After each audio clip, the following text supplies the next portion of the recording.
Berlín, capital del Tercer Reich, 1 de agosto de 1936.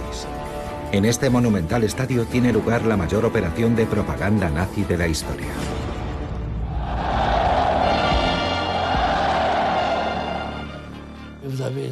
Allí había 100.000 alemanes que no paraban de gritar Heil Hitler. Un tsunami de voces. Heil, Heil, Heil. Era una ceremonia nazi, idéntica a las concentraciones anuales de Nuremberg. Sin embargo, esta multitudinaria ceremonia no es un congreso del partido nazi. Adolf Hitler anuncia la apertura de los Juegos Olímpicos, una ceremonia en pro del deporte y de la paz. Hoy en día esta imagen nos parece impensable. Sin embargo, 3 años antes de la Segunda Guerra Mundial, Adolf Hitler vio desfilar ante él a sus futuros enemigos: Estados Unidos, Inglaterra y también Francia. Ningún estado, ninguna nación se atrevió a oponerse a los Juegos de Berlín. Nadie hizo nada, dejaron hacer, y ese comportamiento laxo hizo que de alguna manera fuéramos cómplices. Pero claro, el movimiento olímpico quería que los Juegos perduraran. Ultra publicitado por las primeras televisiones de la historia, este espectáculo fue la culminación de una estrategia meticulosamente planificada para engañar al mundo. El comportamiento de los nazis fue maquiavélico. Supieron utilizar las Olimpiadas para defender su propaganda. Gracias a sus formidables recursos, construyeron un estadio desmesurado y una lujosa villa olímpica. Un lugar destinado a convertir a los deportistas extranjeros en los mejores embajadores del nazismo. Querían dar a los deportistas la mejor imagen posible, para que cuando acabaran las Olimpiadas y regresaran a sus países, se hicieran eco del gran potencial que Alemania tenía. Por increíble que parezca, aquí se alojaron y convivieron atletas judíos y negros, a pesar de que los nazis los detestaban. Hemos ido al encuentro de las hijas de uno de ellos, Jesse Owens, el joven corredor que con su victoria humilló públicamente a Hitler en su propia patria. Siempre ganaba. Creo que para la mayoría de la gente fue una gran sorpresa. Cada vez que salía a la pista, le hacían una enorme ola. Pero algunos atletas fueron sistemáticamente excluidos. Esta es la historia de una de las últimas supervivientes de la época, Gretel Bergmann, una campeona judía y alemana. No me dejaron competir.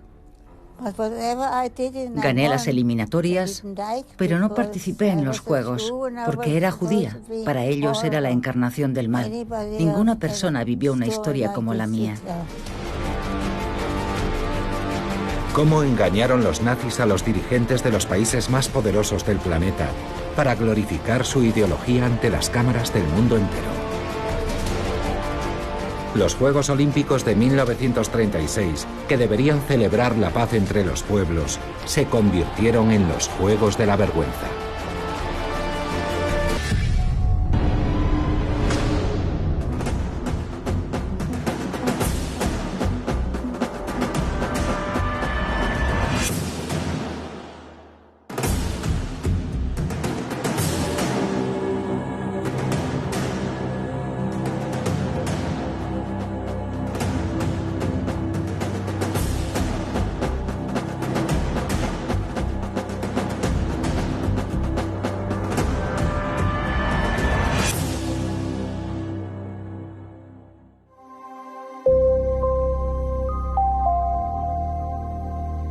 En 1931, cuando Alemania presentó su candidatura para acoger los Juegos Olímpicos, los nazis todavía no estaban en el poder.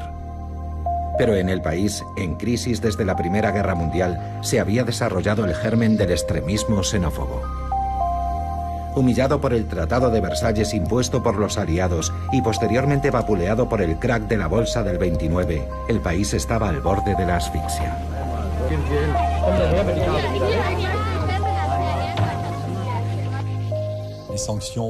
Las sanciones fueron duras en lo que respecta al plan económico, al plan financiero y al impacto en términos de imagen. Un hombre intentó a su manera levantar el país. No era un político, sino un simple secretario del Comité Olímpico Alemán. Karl Diem presiente que con el desarrollo de los medios de comunicación, el deporte levantará pasiones en el mundo entero. Así que hace lo posible por convencer a Henri de Vallée-Latour, presidente del Comité Olímpico Internacional, para que se conceda a Alemania los Juegos Olímpicos de 1936. Henri de Vallée-Latour era un conde belga que sucedió al fundador, Pierre de Coubertin. Era un aristócrata de una rica familia de Bélgica. No necesitaba trabajar y vivía de las rentas. Estaba casado con una alemana, así que tenía un vínculo especial con Alemania. En contra de la candidatura de Barcelona, Vallée-Latour decide apoyar a Berlín, una elección muy simbólica. Así intenta reparar las humillaciones de la posguerra. Él pretendía contribuir a la paz mundial. Ese era el discurso del COI. Un discurso según el cual el deporte favorece la paz mundial, representa la fraternidad, al menos entre las élites que se congregan en el estadio, y es un modelo para los pueblos. Pero los planes de Karl Diem fracasan.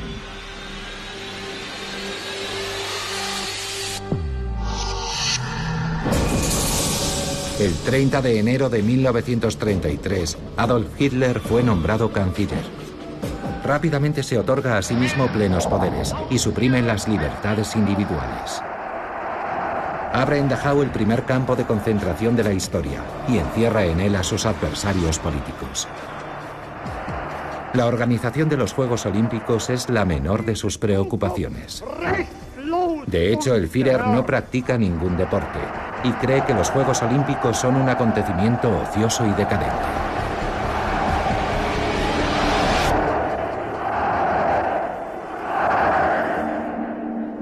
Karl Diem quiere a toda costa que se celebren sus Juegos, incluso aunque tenga que enfrentarse a Hitler. Sorprendentemente le apoya a su jefe, Theodor Leval, el presidente del Comité Olímpico Alemán, un judío convertido al protestantismo. En marzo de 1933, los dos solicitan una entrevista con el canciller Hitler para intentar influir en su postura y convencerle de la utilidad de los Juegos. La entrevista se celebra en la Cancillería del Reich. Leval y Diem plantan cara a Adolf Hitler. A su lado, escuchando atentamente a los dos hombres, está su ministro de propaganda, Joseph Goebbels. Goebbels se dio cuenta de la posibilidad propagandística de los Juegos, de que Alemania se dejara ver, por así decirlo. Pensaron que sería interesante llevar a cabo una gran operación de propaganda, así que los Juegos Olímpicos llegaron en el momento oportuno. Utilizar los Juegos era una idea genial, porque todos los países estarían pendientes de ellos y el mundo del deporte en particular, es decir, aquellos que no hacen política. Para el Comité Olímpico era un encuentro fraternal y sostenía que no se debía hablar de política. Como ya había escrito 10 años antes en Mein Kampf, Hitler era un hombre de guerra. En 1933 ya tenía en mente dotar a Alemania de un poderoso ejército, vengarse de Francia e invadir una parte de Europa. Pero aún no está listo. El ejército está en plena reconstrucción. De momento prefiere hacerse pasar por un hombre de paz, y los Juegos Olímpicos le van como anillo al dedo.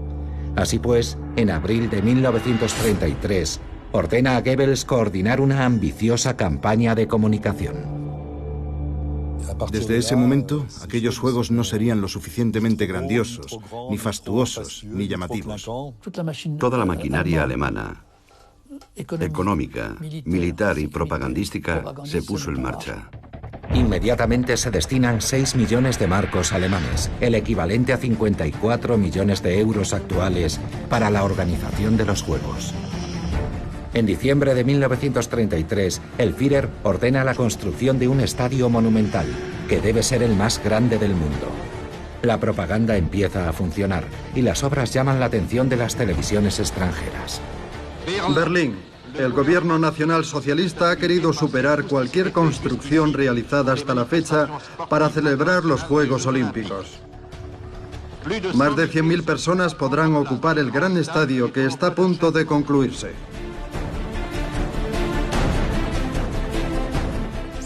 Hitler, en la primera visita a aquel recinto deportivo en construcción, le dijo al arquitecto: este estadio está bien, es prestigioso, es bonito, pero es demasiado pequeño para nuestros juegos. Un estadio para 100.000 espectadores le parecía demasiado pequeño. La locura nazi por la grandiosidad no acaba ahí. En la periferia de Berlín, el Führer imagina una villa olímpica suntuosa. Aquí, durante 15 días, los atletas del mundo entero vivirán y se entrenarán, con todas las comodidades modernas.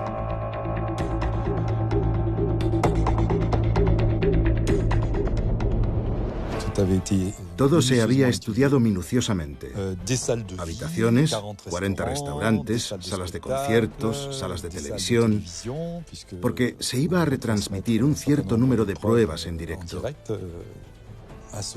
Una sauna finlandesa. Aquel sitio era verdaderamente como un oasis paradisíaco.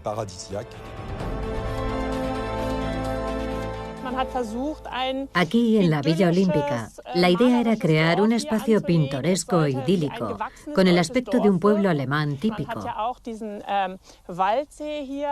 Se construyó un lago artificial en el bosque. Llevaron allí incluso aves del Zoo de Berlín para que tuviera un aire muy vivo.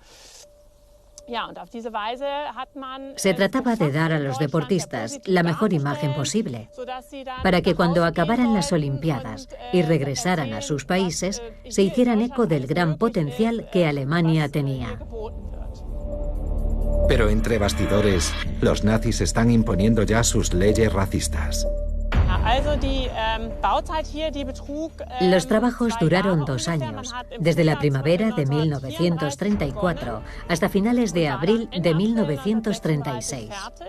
Contrataron a 2.000 personas y todos los trabajadores tuvieron que presentar pruebas de sus orígenes arios. Todos ellos debían justificar que eran alemanes arios.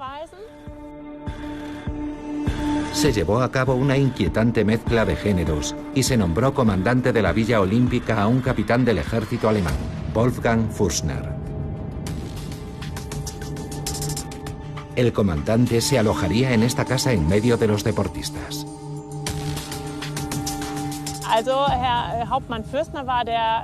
La persona responsable de la Villa Olímpica era el comandante Fürstner.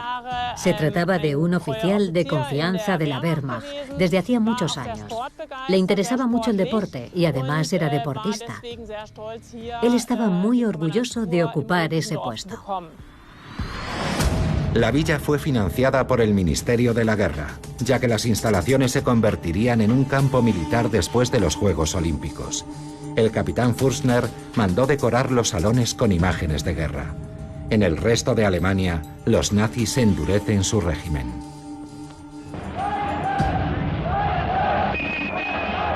...15 de septiembre de 1935. Falta menos de un año para la apertura oficial de los Juegos. Hitler proclama las leyes de Nuremberg.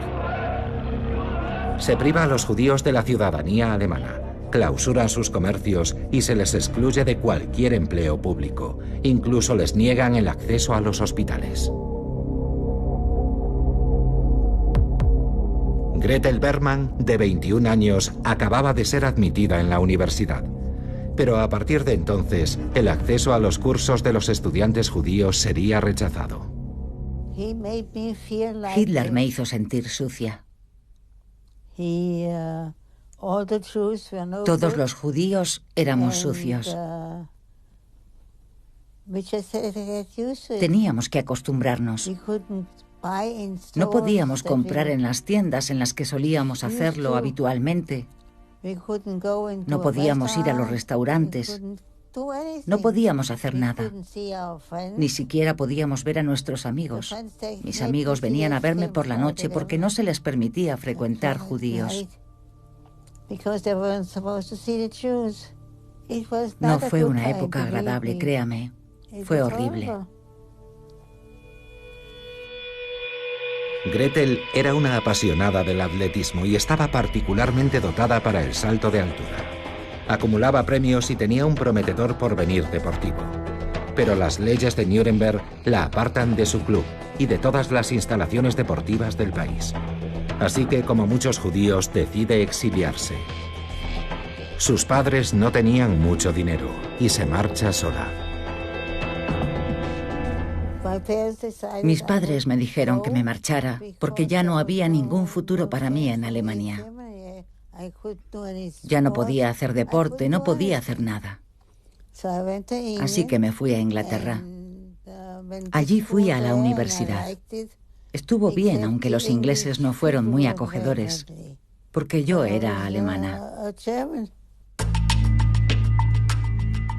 Nadie podía escapar de las leyes de Nuremberg, ni siquiera al más alto nivel. A pesar de ser el presidente del Comité Olímpico, Theodor Leval, el socio de Karl Diem, fue cesado porque tenía parientes judíos. El mismo tratamiento recibió Wolfgang Fürstner, el fiel comandante de la Villa Olímpica. Él ni siquiera lo sabía, pero uno de sus antepasados era judío.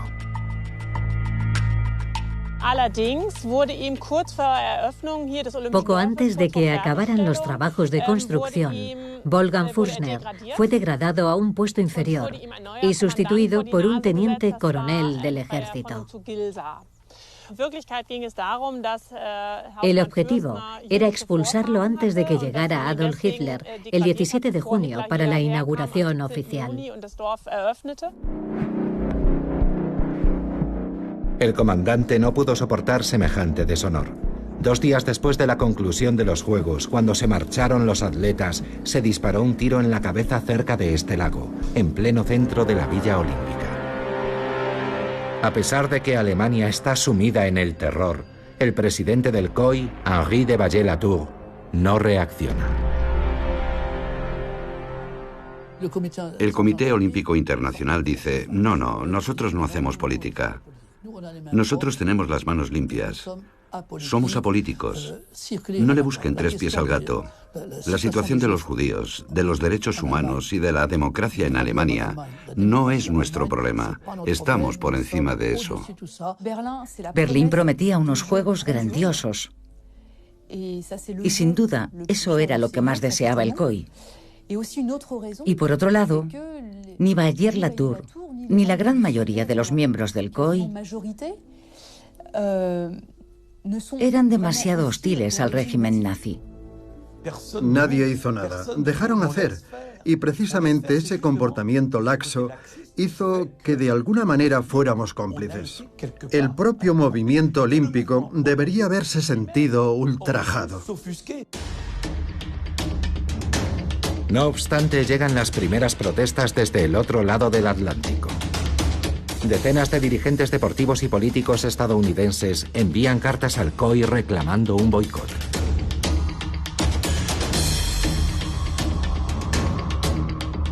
La Carta Olímpica cree en la igualdad absoluta de razas y creencias en el ámbito del deporte. Es la antítesis de la ideología nazi que convierte la desigualdad racial en la piedra angular de su pensamiento. Se organizan grandes manifestaciones en las principales ciudades estadounidenses.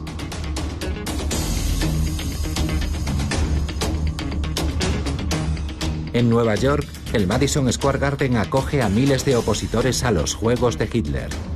En noviembre de 1935, Ernest Lee Young, miembro del Comité Olímpico estadounidense e hijo de emigrantes alemanes, se posiciona a favor del boicot en esta carta dirigida al conde Vallée-Latour.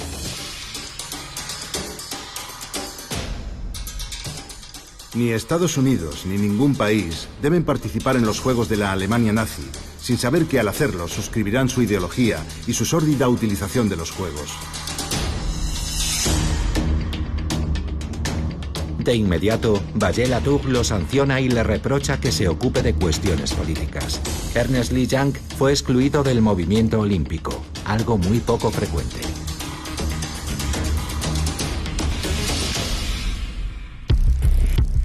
Su sustituto es un hombre mucho más conciliador. Avery Brundage, miembro de 2 asociaciones ultrarracistas próximas al Ku Klux Klan, se convierte en el presidente del Comité Olímpico estadounidense. Creemos que la organización alemana es excelente. Estoy seguro de que todo estará listo para recibir como es debido a los atletas del mundo entero. Con este nombramiento, el COI consigue sofocar el boicot en Estados Unidos. Pero entre tanto, el movimiento se ha extendido en Europa, a iniciativa de las organizaciones comunistas. El señor Léon Blum. Febrero de 1936. Los comunistas llegan al poder en Francia con el gobierno del Frente Popular, liderado por Léon Blum. La cuestión de los juegos de la Alemania nazi divide a los diputados.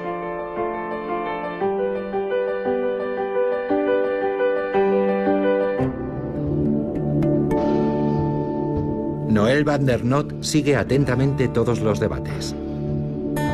Tiene 12 años y dentro de 6 meses participará en los Juegos para ayudar a sus tíos en la prueba de remo. En aquel momento había debates encarnizados para saber si íbamos a votar o no que el equipo de Francia acudiese a Berlín. Seguíamos entrenando, pero no estábamos seguros de si íbamos a ir. Aún no se había tomado una decisión. La amenaza de boicot aumenta justo cuando Alemania termina sus titánicas obras. Los nazis corren el riesgo de que su ambiciosa operación de propaganda, que llevan 3 años preparando, se vaya al traste. El mayor temor del aparato nazi que se apropió de los Juegos Olímpicos era que les quitaran la organización de los Juegos. En un momento dado, el COI tenía motivos más que de sobra para decir: vamos a retirarles la organización de los Juegos y vamos a dársela a otra capital. Tenían miedo de que eso sucediera y perder los Juegos. Necesitan dar una imagen de respetabilidad. Los nazis recurren a todo un símbolo, al padre de los Juegos Olímpicos, Pierre de Coubertin, fundador del COI, que había organizado las primeras Olimpiadas modernas en Atenas 40 años antes. En 1936, Pierre de Coubertin tiene 73 años y vive recluido en Lausana. De alguna manera, el final de su vida fue bastante triste, porque además de padecer problemas financieros, tenía 2 hijos discapacitados y debía asegurar su futuro para cuando él muriera. Y no solo eso, todo el mundo le había olvidado. Nadie le hacía ningún caso. Nadie excepto Karl Diem, que poco a poco se fue convirtiendo en partidario de Hitler. Diem viajó a Lausana en varias ocasiones para reunirse con Pierre de Coubertin. Karl Diem inició una operación para seducirle. La idea era conmemorar de alguna manera la obra de Coubertin.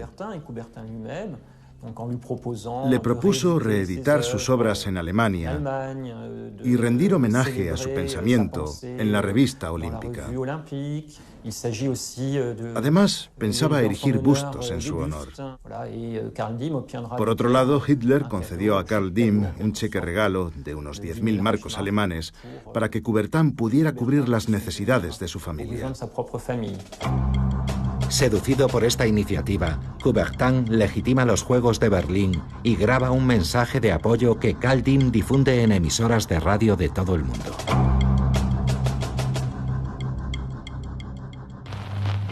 Desde hoy, quiero dar las gracias al gobierno y al pueblo alemán por el esfuerzo realizado en honor de las 11ª Olimpiadas. Se ha llevado a cabo un plan magnífico. La concepción del conjunto y la atención por el detalle son excelentes. Tengo la impresión de que toda Alemania, desde su líder hasta el más humilde de los ciudadanos, desea ardientemente que las Olimpiadas de 1936 sean de las más bellas que el mundo ha visto. Por su parte, Hitler acepta la visita a Alemania de Henri de Vallée-Latour. Organiza una gran mascarada para ocultar los abusos antisemitas.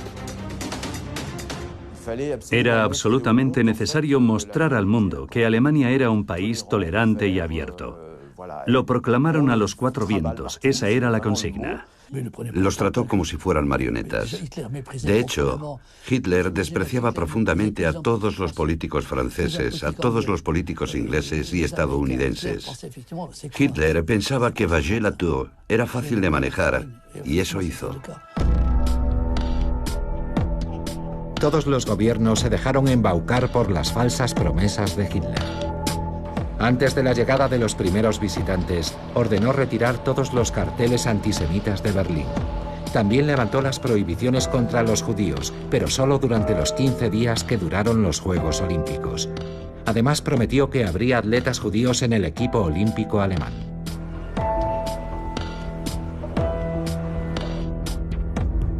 Gretel Bergmann, la joven campeona exiliada en Inglaterra, fue convocada a la fuerza. Los nazis le dijeron a mi familia que debía volver a Berlín y competir para ellos en las Olimpiadas. Me pidieron que volviera a Alemania. Yo me negué a volver, pero amenazaron a mi familia, así que no me quedó más remedio que regresar. Los nazis utilizaron a Gretel Bergmann como coartada de cara al resto del mundo y la obligaron a participar en las pruebas eliminatorias mientras la tenían constantemente vigilada. Me sentía siempre en peligro. No podía expresarme libremente. Era espantoso. Si hubiese hecho la más mínima crítica a los nazis, me habrían matado.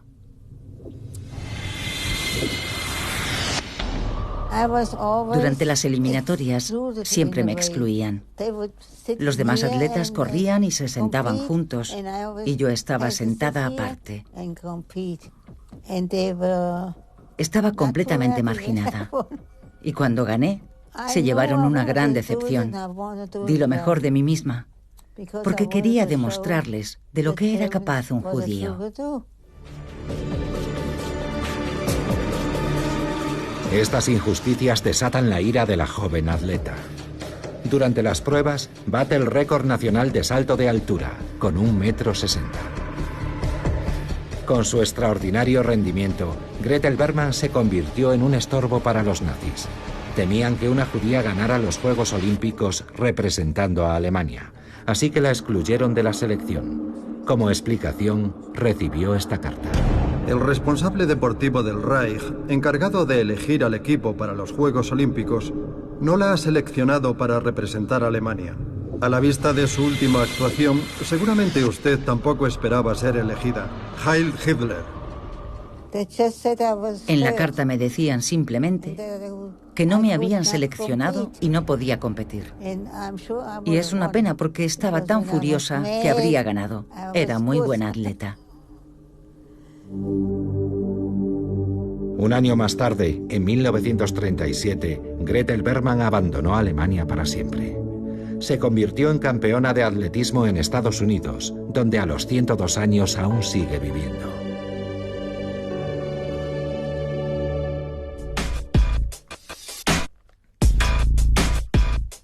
Las maniobras nazis, por burdas que fueran, bastaron para engatusar a todo el mundo. Estados Unidos, Inglaterra e incluso Francia se pronunciaron en contra del boicot. Por tanto, en el verano de 1936, la gran mascarada nazi podía comenzar.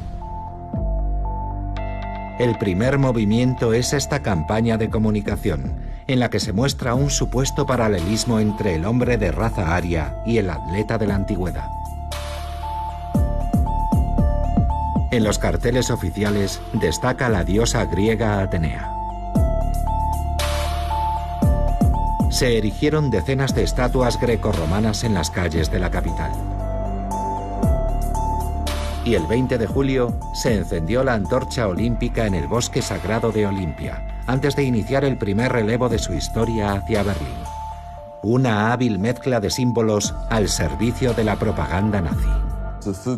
El mismo fuego purificador que utilizaron en el gran auto de fe de mayo del 32 para la quema de libros y la misma antorcha que usaban en sus desfiles, por obra y gracia de los Juegos Olímpicos, se convirtió en una antorcha que simbolizaba el pacifismo y la tregua olímpica. Una vez más, el relevo de la antorcha es una idea de Karl Diem. Karl Diem era un admirador de la antigua Grecia. Además, en el seno de la inteligencia nazi, existía la idea de que los helenos, los antepasados de los griegos, eran arios. Así que, por lo tanto, la Alemania nazi, gracias al ejercicio y al deporte, entroncaba con la antigua Grecia. El escenario está listo. El nazismo y el olimpismo se confunden. Y los juegos de Hitler ya pueden comenzar. A finales de julio, 75.000 visitantes llegan a Berlín, ingenuamente alegres. Entre ellos, 200 atletas franceses, como el joven Noël van der Noot. No falta ninguno, ya que para ellos los Juegos son una gran fiesta apolítica. Todos los atletas estábamos de acuerdo en ir a los Juegos, porque todos habíamos hecho un gran sacrificio para prepararnos. Todo el mundo estaba contento. Además, era una oportunidad de salir de nuestro país. Entonces, muy pocos franceses viajaban. No teníamos vacaciones ni nada parecido. Así que cruzar la frontera era una gran oportunidad. Íbamos a participar en un evento deportivo. Los Juegos Olímpicos eran una gran fiesta. Berlín estaba inundado de banderas nazis. Y las pocas banderas que había con los anillos olímpicos apenas destacaban. Eran como un simple relleno. En todas las ventanas ondeaba la cruz gamada negra, y las banderas olímpicas apenas se veían. El 1 de agosto, la inauguración de los Juegos Olímpicos se convierte en un gran festejo nazi. El ideal pacifista ha dado paso a una demostración del poder militar germano. Las juventudes hitlerianas, las SA, las SS y todas las fuerzas de seguridad desfilan en Berlín ante decenas de miles de personas procedentes de 49 países. Hitler puede estar satisfecho. 100.000 personas lo aclamarán en su flamante nuevo estadio. Casi me parece estar viéndole. Siempre iba con la cabeza bien erguida. Pasó delante de nosotros, seguido de todo su séquito, camino del estadio. Junto a Hitler van los altos dignatarios nazis y los representantes de la Italia fascista, pero también Karl Diem, artífice de los Juegos, y el presidente del COI, Henri de Vallée-Latour.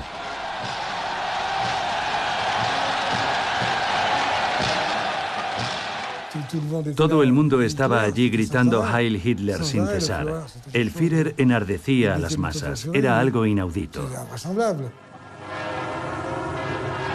El desfile de los atletas. La multitud entonaba el himno alemán, pero también el himno nazi. Todo el mundo se puso en pie para recibir a los atletas, y no solo a los del Reich, también a los estadounidenses y a los franceses, que causaron impresión. Y es que los franceses se mostraron muy ingenuos. ¡Francia! La delegación francesa, encabezada por Noël van der Noot, a la derecha en la imagen, extiende el brazo hacia Hitler. Se trataba del saludo olímpico que era habitual en Juegos anteriores, como en París en 1924. Pero ese gesto se asemeja demasiado al saludo nazi. El saludo de los franceses fue inmediatamente respondido. De repente la multitud se puso en pie, casi como un resorte, para responder a los franceses con el saludo nazi. Nosotros no pensamos que pudieran encontrar un paralelismo entre ambos gestos. El público, los nazis y el mundo entero lo interpretaron como un signo de lealtad al Führer. Por pura ingenuidad, el enemigo histórico de Alemania se muestra sumiso ante Hitler. Solo los atletas de países amigos del Reich, como Italia y Austria, saludaron también de esa manera.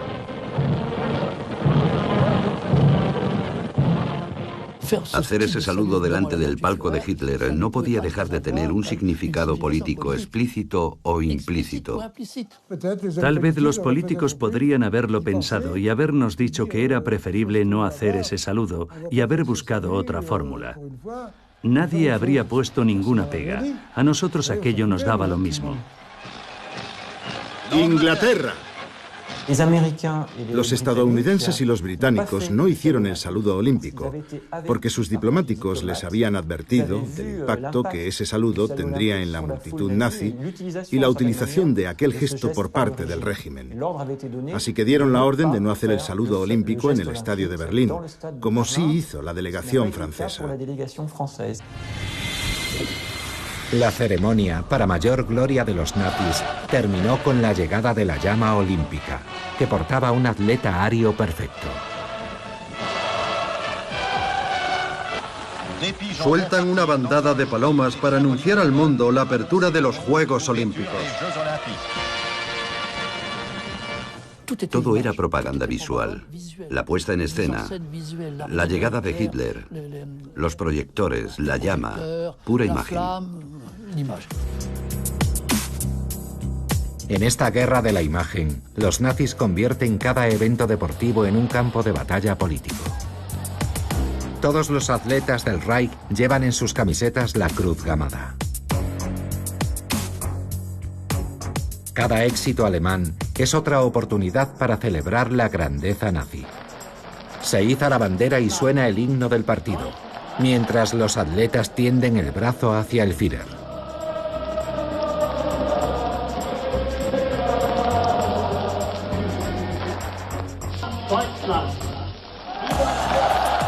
Para hacer alarde de su poderío, los nazis encuentran una nueva fórmula. Inventan el ranking de las naciones con su medallero, para destacar el rendimiento de sus atletas sobreentrenados.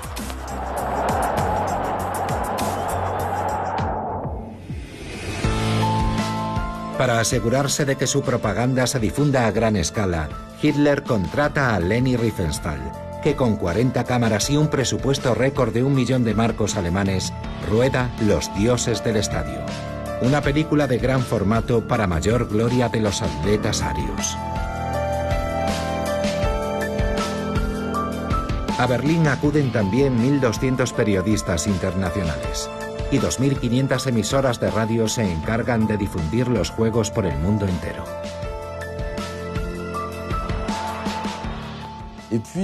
Fue la primera vez de la televisión en directo. Bueno, con un pequeño decalaje en diferido. Se instalaron 25 pantallas de televisión en las salas de cine de Berlín y también a la salida del estadio. Una vez filmadas las imágenes, se extraían la película y la llevaban rápidamente a revelar para ir corriendo a las salas de cine a mostrar las imágenes. Digamos que era el directo de la época. Pero la propaganda más importante, la más sutil, está fuera del estadio. Joseph Goebbels muestra su cara más dulce a periodistas y personalidades. El ministro de propaganda organiza suntuosas fiestas. La más grandiosa, una recepción bautizada como Noche Italiana en la isla del Pavo Real, un oasis romántico en pleno corazón de Berlín. La capital alemana se convierte en centro de la actividad mundana. Reyes y príncipes de toda Europa se dan cita allí.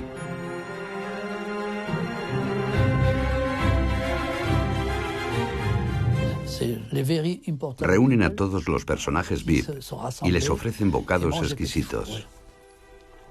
Era una forma de mejorar la estancia de todas esas personas que crean opinión. Durante una gran cena de gala en la Ópera de Berlín, a la que invitan a 1.200 periodistas, Goebbels revela sus verdaderas intenciones. Alemania solo alberga intenciones pacíficas. Hablen de sus impresiones sobre el nacionalsocialismo sin prejuicios, con verdadero espíritu olímpico. Joseph Goebbels, discurso en la Ópera de Berlín. Distraen a la gente. Esa idea de entretenimiento era completamente moderna. Distracción, entretenimiento, un buen baile, un buen banquete. La idea de Goebbels de utilizar a los visitantes con fines propagandísticos fue espléndidamente escenificada en Alemania. Los propios periodistas deportivos no supieron ver el mensaje subliminal. Los 4.000 atletas que se alojaban en la Villa Olímpica también fueron utilizados para que difundieran las bondades de la nueva Alemania. Los nazis también les tienen reservado un recibimiento privilegiado. Los atletas que habían participado en otros Juegos Olímpicos comentaban que todo aquello era una locura y que nunca habían visto nada parecido. Todo estaba organizado a la perfección. Había de todo. Hay que tener en cuenta que entonces se vivía con frugalidad. Por las mañanas podías elegir entre cacao, café con leche, malta en polvo, mermeladas. Sí, había un montón de productos que podíamos tomar a discreción. Y ya conoce a los franceses. Si pueden atiborrarse gratis, siempre funciona.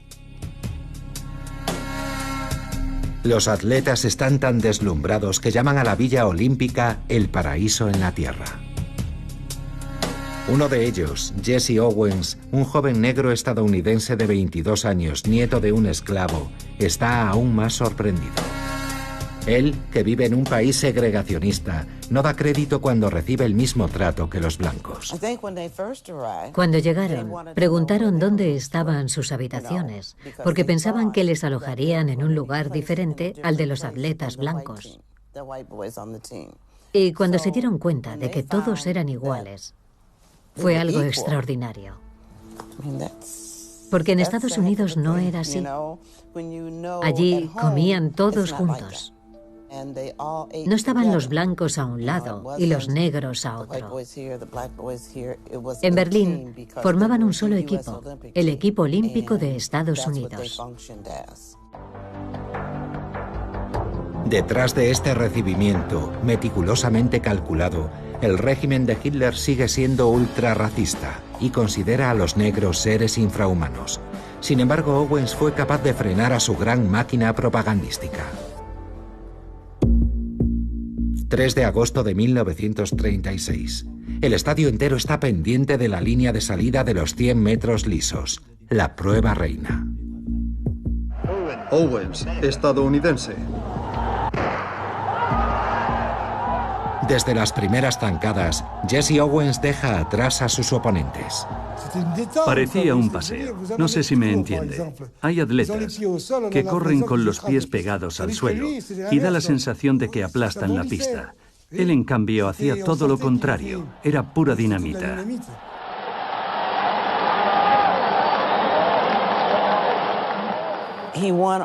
Siempre ganaba. Creo que para la mayoría de la gente fue una gran sorpresa. Cada vez que salía a la pista, le hacían una enorme ola. Fue algo inolvidable ver el entusiasmo reflejado en su rostro. Todavía hoy me veo a mí mismo aplaudiendo al borde de la pista y el público gritando «Owens, Owens, Owens», mientras él daba la vuelta al estadio. Todo el mundo aplaudía. Jesse Owens, Jesse Owens. Fue algo sublime. En solo 10 segundos y 3 centésimas, los nazis ven cómo los juegos se les escapan. Y aquello no ha terminado. Con su sonrisa carismática, Jesse Owens vuelve al día siguiente para dar la estocada final. Va a desafiar al saltador alemán, Luz Long, que ostenta el récord de Europa de salto de longitud.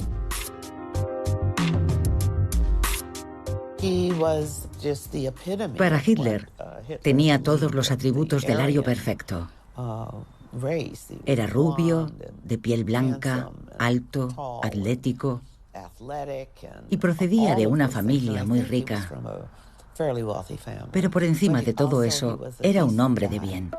Todo separa a estos dos hombres, y sin embargo surge entre ellos una gran complicidad, en medio del estadio y ante los ojos de Hitler. Mi padre se había caído varias veces durante los ensayos, y Luz Long le dio algunos consejos para no caerse. Puso una toalla justo antes de la línea de batida y le dijo: «Apóyate en ella y no volverás a caerte».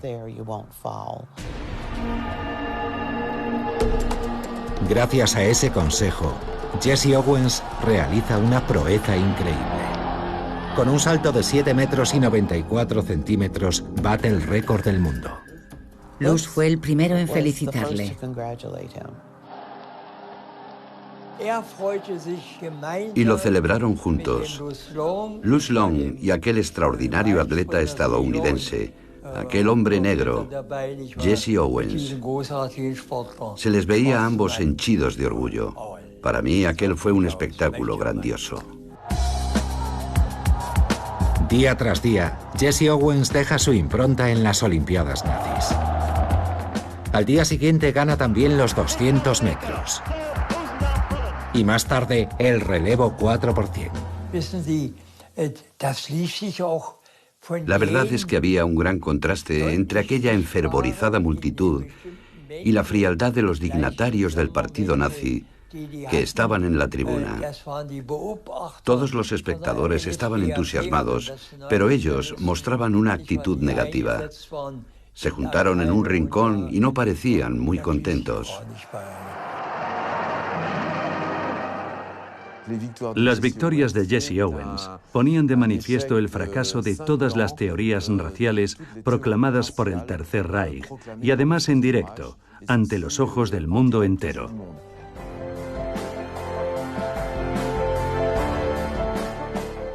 La prensa mundial que seguía los Juegos glorificó a Jesse Owens. Hitler se sintió humillado. Él estaba totalmente convencido de que su equipo olímpico aplastaría a todos los demás. Así que abandonó el estadio. Para él era un negro, y desde su punto de vista era imposible que un ser infrahumano ganara. Iba más allá de su comprensión. De forma oficial, Hitler no puede hacer nada en contra del campeón negro, pero ordena a la Gestapo que lo someta a una estrecha vigilancia. La Gestapo, la policía secreta, abría sistemáticamente la correspondencia que recibían los deportistas y confiscó una carta de Jesse Owens enviada por un alto funcionario de las autoridades deportivas de Estados Unidos, en la que le aconsejaba devolver las medallas. En esta carta, que Jesse Owens nunca recibió, le piden que aproveche la atención que hay puesta sobre él para alertar al mundo en contra del régimen nazi. Tendrá usted la oportunidad de pasar a la posteridad, no solo como un gran deportista, sino también como un gran hombre. Ante las injurias lanzadas por Hitler contra negros, judíos y aquellos a quienes llaman subhumanos, debe negarse a ser coronado por él. Jesse Owens no pudo responder a esa carta y nunca tuvo conocimiento de ella en vida, ya que no salió a la luz ni fue publicada hasta después de su muerte.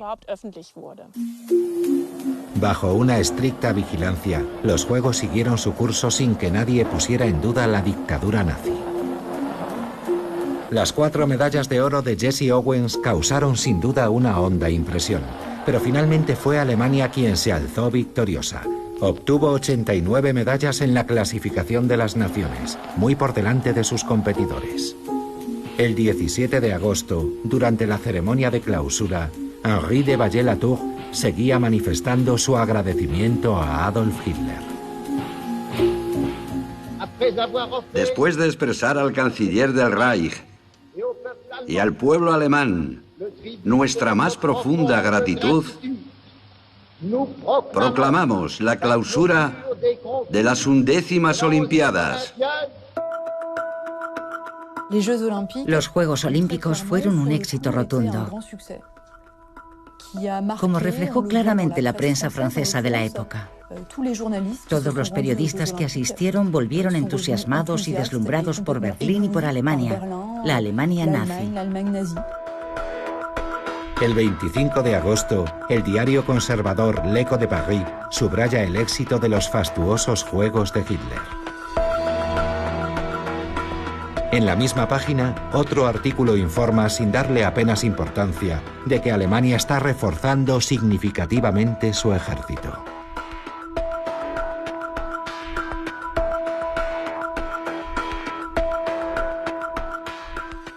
Se las arregló para anestesiar a la opinión pública internacional y a la opinión pública alemana, y consiguió alinear a todo su pueblo bajo su nombre, sin aspavientos, sin ruidos, un éxito rotundo. Los Juegos de 1936 fueron como un espectáculo de prestidigitación.